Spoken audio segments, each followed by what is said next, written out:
Welcome to our In Focus discussion tonight on remembering the genocide in Rwanda.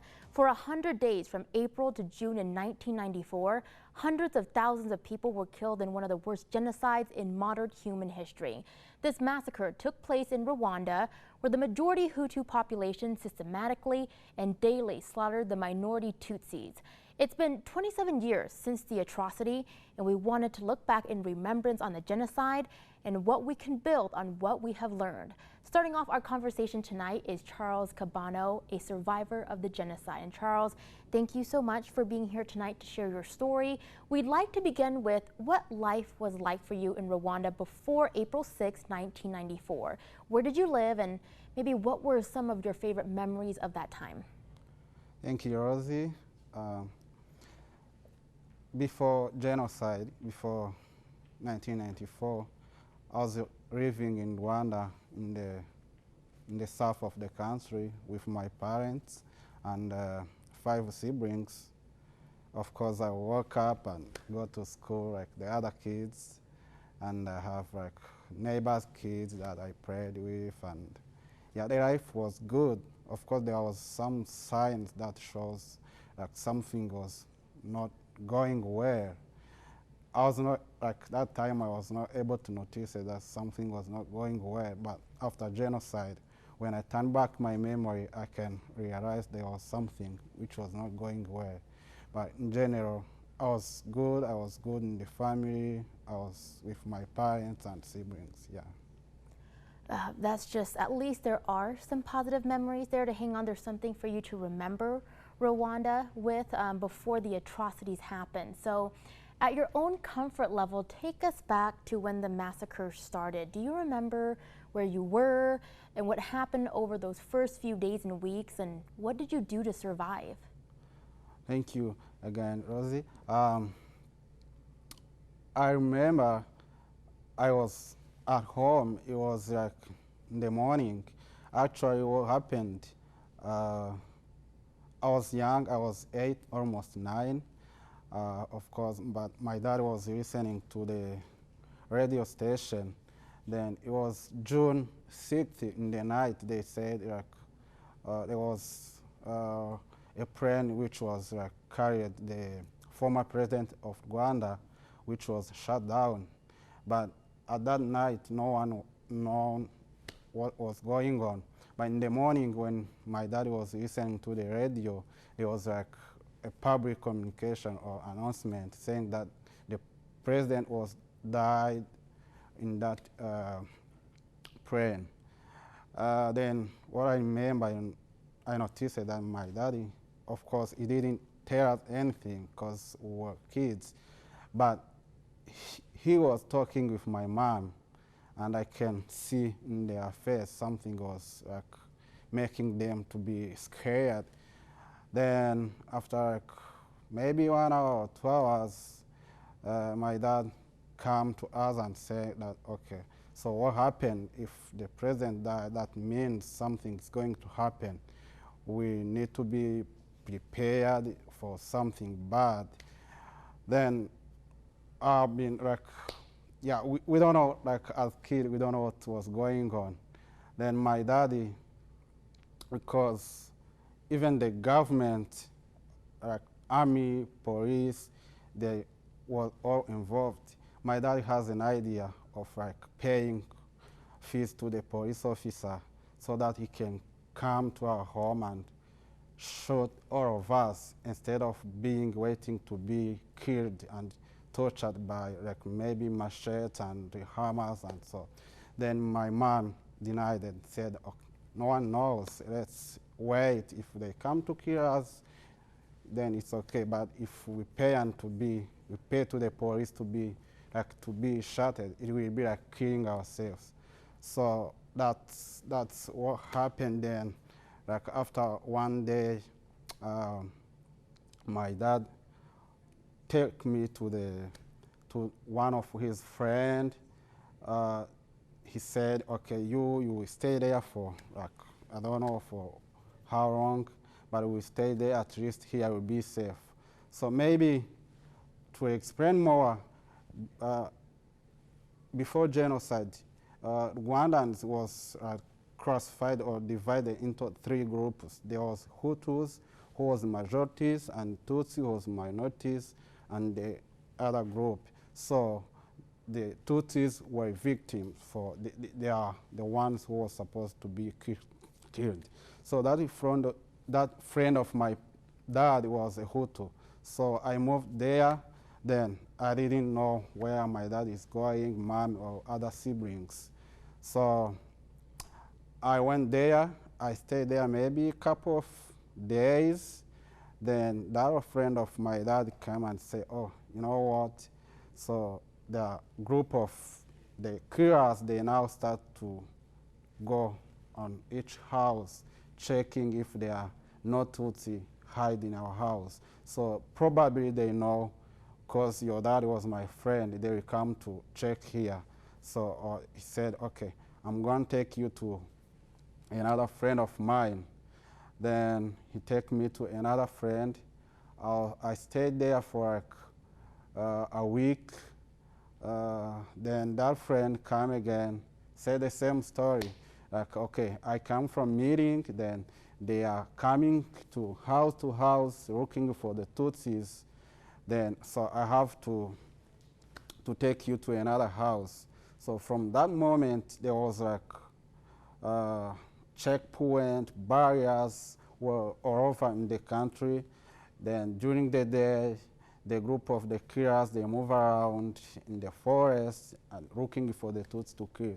So then after like 1 week or 2 weeks, I moved to another friend.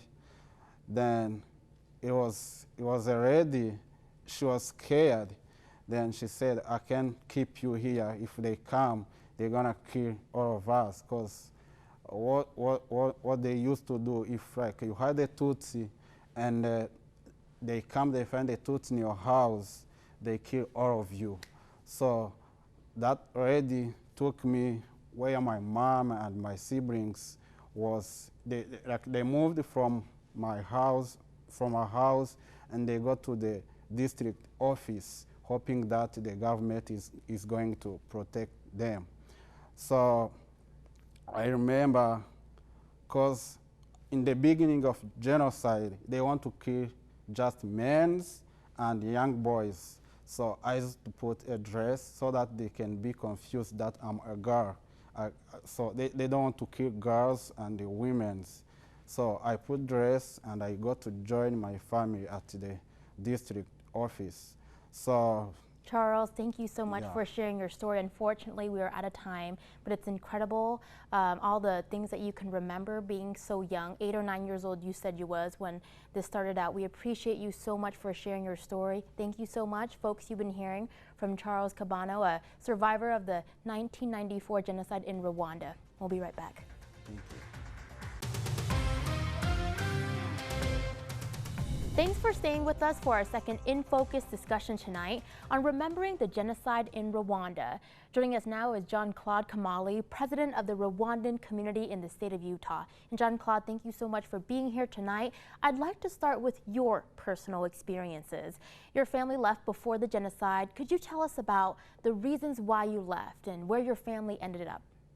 Thank you so much for having me. So, the genocide officially started on April 7, but before the genocide, for decades, Tutsis were experiencing discrimination. So my family had to left Rwanda because my family was getting threats. We had to escape and go to our neighbor country, Congo, for a few years. So I was born in Rwanda, raised in Congo because of that kind of discrimination in my home country. So we went to Congo for a few years and we came back after the genocide. That is so scary. What was it like for you being in Congo while your people in Rwanda, your country, were being killed? You can imagine how it was. It was tragedy, so it was dramatic. So we have a family who left in Rwanda, and my family went to Congo, but I had aunties, I had uncles, cousins who didn't go to Congo. and all of them were killed. So we had a news that the genocide is happening in Rwanda. It was not easy. I was a little kid, but my family knew everything. And when we came back after the genocide, everybody was killed. So it was not something that you can explain. It was a horrific moment. It was not easy for the family to left the country and come back, and everybody was gone. It was not an easy time moment. John Claude, I just want you to know that I share a similar feeling and experience as you. My family came over here because of the Vietnam War, and going back was completely different because everything that we knew, like the schools, the homes, the libraries, are completely different, and everybody was gone. So hearing you describe your experience, I can relate to that on a personal level. I understand we have a Rwandan community here in Utah.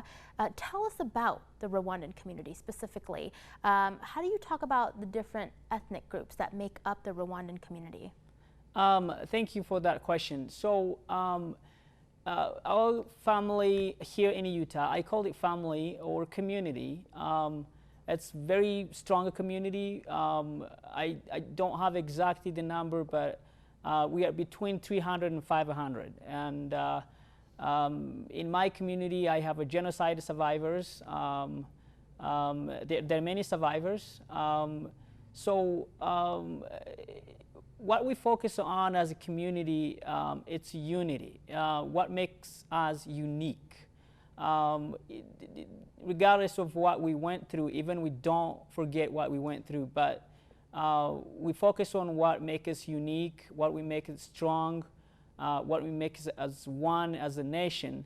Because those ethnic group, that's what divides us. That's why we end up having a genocide. So right now we don't focus on those that separate us. We focus on as one, as a community, as a nation. Yeah, and I feel like you're also focusing on healing, right? Moving forward and rebuilding your lives here in Utah. Now, your community, your family, as you call them, you all put on yearly events of remembrance of the genocide. Can you tell us about the events that happened this year? Yes, thank you. The events that happened this year, before I talk about it, let me say that we have been commemorating the 1994 genocide since 2011, if I'm not mistaken. And what was special this year, we had a special guest who supported us. We had someone representing the state from Spencer Cox Governor office, and we had also someone representing Salt Lake County's Mayor's office of Jenny Wilson, and then also we had Representative Andrew Romero and the other guests. So it was the first time to have someone representing the governor's office and Salt Lake County's Mayor's office. So we feel strongly supported, and we feel that we are home. And let me take also this opportunity to say thank you to Governor Spencer Cox and Mayor Jenny Wilson for supporting us, supporting the community, especially supporting the survivors. Yes, this is your home. This will always be your home, and we're family, essentially. John Claude, final words. What would you like people to remember about the genocide? Thank you. The reason we remember, there is a few reasons. So one, if you don't remember, to remember is very important. You remember the past to live the present and to prepare for your future. So we remember because we pay tribute to our loved one.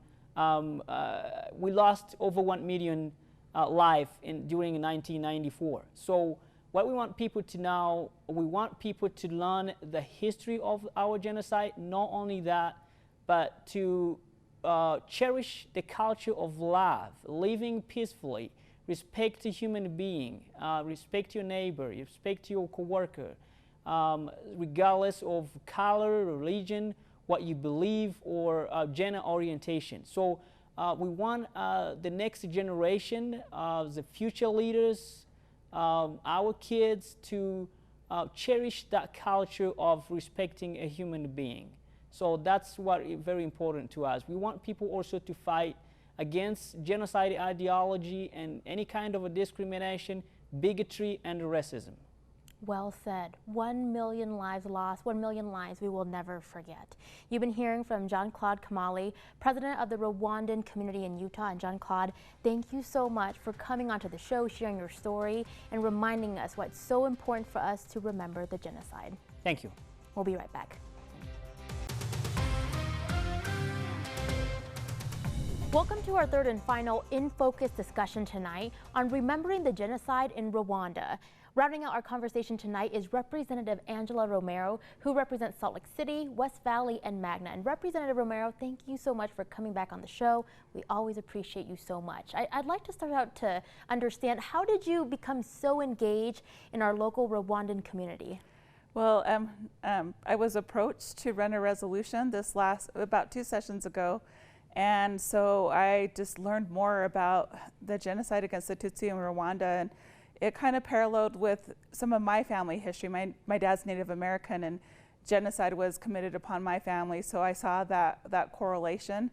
But most importantly, I wanted to talk about educating people about genocide and how it still happens across the world and how it could impact us here in Utah. You're involved in so much, and we are so blessed and appreciative to have you. So let's talk a little bit more about this resolution, which passed in 2020 for Rwandan Remembrance Day. Well, we wanted to acknowledge that genocide happened against the Tutsi in Rwanda. There are a lot of people out there that still deny that it happened.